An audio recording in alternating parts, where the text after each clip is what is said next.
everyone, I'm here at the Bible reading. I hope you're having a good day. Let's go over our prayer requests. Please pray for the following people: Luke Boggs and his mom Bridget, Sherm, Cindy and Jim, Dora Harper, Layla and her son Emil, Cohen Richmond, Melly Stanley, and Randy Post. It's my dad. I know it'll be rough on him. It's still hard on him, of course, losing my sister. She died in January, unexpectedly, at 38 years old, and we don't know why. And her birthday's next month. We always celebrated our birthdays together when we were kids, because hers was on July 15th and mine was July 18th. And this will be the first year that, you know, she's going to be here for her birthday. Dad's supposed to have a celebration of life. And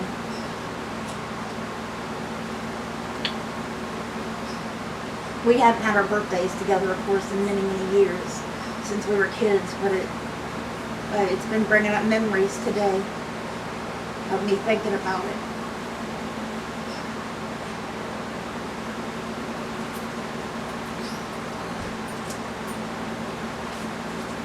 Sorry, some days are worse than others. Joyce Light, Danette Rager, Bonnie Jean and Bonnie Jean, Elizabeth Jeffries and her grandson Dominic, Jimmy Myers, and Abby and Liam. She still won't talk to me or respond to my messages.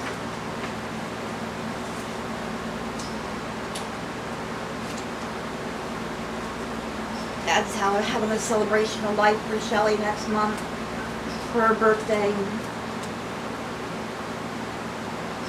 I don't know if any of them want me there, and if they do, I probably wouldn't be able to go anyway, because if I go, then Abby won't go, and because they don't want me seeing the baby, and you know, I don't know what to do. I don't know.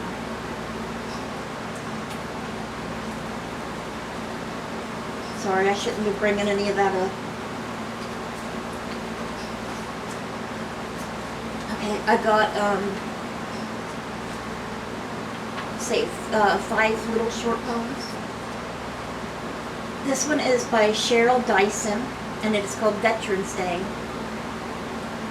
On Veterans Day, we honor all who answered to a service call, soldiers young and soldiers old, fought for our freedom, brave and bold. Some have lived while others died, and all of them deserve our pride. We are proud of all the soldiers who kept thinking of red, white, and blue. They fought for us and all our rights. They fought through many days and nights. And though we may not know each name, we thank all veterans just the same. Amen. And you could change the red, white, and blue to the colors of your country, and it'd sound good for that as well. This one is by Joanne Fuchs, and it is called They Did Their Share.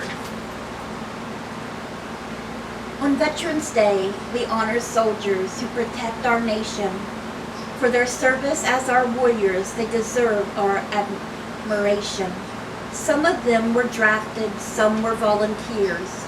For some it was just yesterday, for some it's been many years. We owe so much to them who kept us safe from terror. So when we see a uniform, let's say thank you to every wearer. This one is called Tucked Twinkie. Tucked Twinkie by Amy Van Der Rader. Why they always gotta have names so hard to pronounce. And apparently I wrote at the bottom when I made this poem, "This is me, ha ha ha." So let's hear it. I once read Twinkies last forever, and thought it would be pretty clever to keep one cake through peace and war, so I tucked a Twinkie in my drawer to save for a future rainy day, to share with my grandkids when I'm going gray. But I get hungry when I play, so it's gone. And I said, oh, this is me. Oh my gosh. All right, two more. By H.W. Longfellow, Kind Hearts. Kind hearts are the gardeners, kind words are the roots, kind thoughts are the flowers, kind deeds are the fruits. Take care of your garden and keep out the weeds. Fill it with sunshine, kind words and kind deeds. Amen. That's a good one. And the last one for our Bible reading is a good neighbor. For your neighbors, lend a hand. Show them that you understand. They have rights we must protect. Show them kindness and respect. For your neighbors, try to care. When they are troubled, help repair. Lend an ear and listen too. If they're worried, help them through. For your neighbors, give a smile. Spend time with them for a while. Look after your neighbors' needs, and God will reward your deeds. Okay. And some people don't have very good neighbors, though. We was always in that situation. But you still try to be nice anyway, you know. Try your best to be nice and hopefully to win them over, or at least you guys won't have fights or drama, hopefully. Forgot to put my bookmark back in there. I'll do it later. Okay, we did that. Okay, so today we're going to be reading Acts chapter 15, 36 through chapter 16, verse 15, Psalm 142, the whole psalm, and Proverbs chapter 17, verses 24 and 25. All right.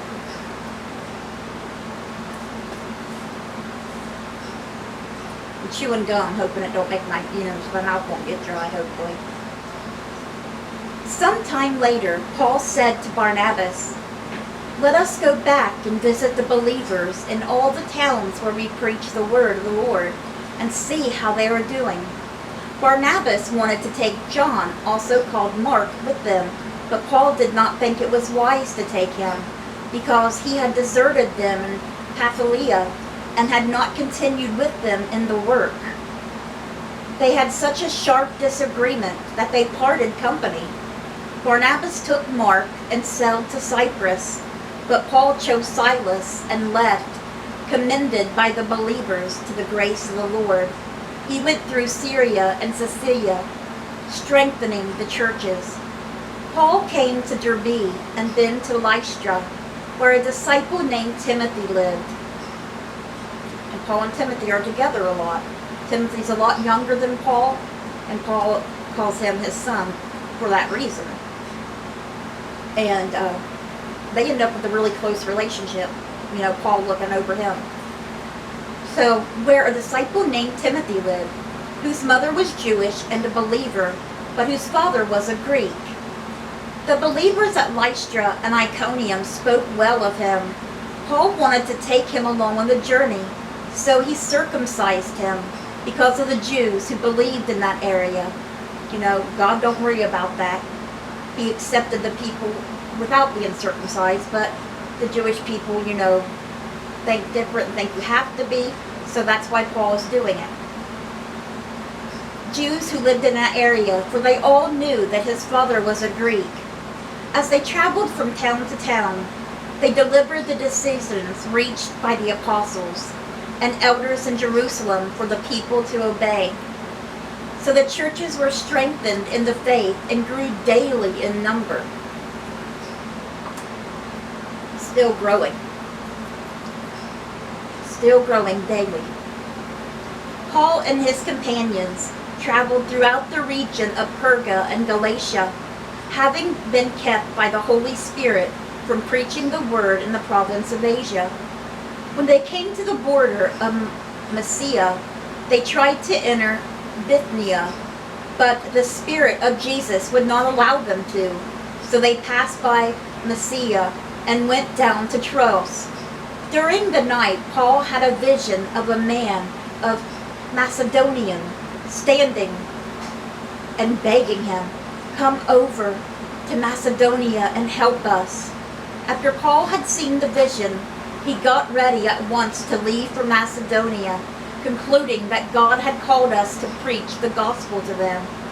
From Troas, he put out to sea and sailed straight for Samothrace, and the next day we went to Neapolis. From there we traveled to Philippi, a Roman colony and the leading city of the district of Macedonia, and we stayed there several days. On the Sabbath, we went outside the city gate to the river, where we expected to find a place of prayer. We sat down and began to speak to the women who had gathered there. One of those listening was a woman from the city of Thyatira named Lydia, a dealer in purple cloth.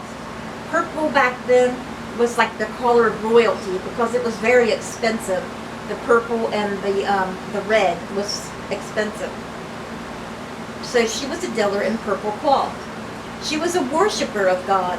The Lord opened her heart to respond to Paul's message. When she and the members of her household were baptized, she invited us to her home. "If you consider me a believer in the Lord," she said, "come and stay at my house." And she persuaded us.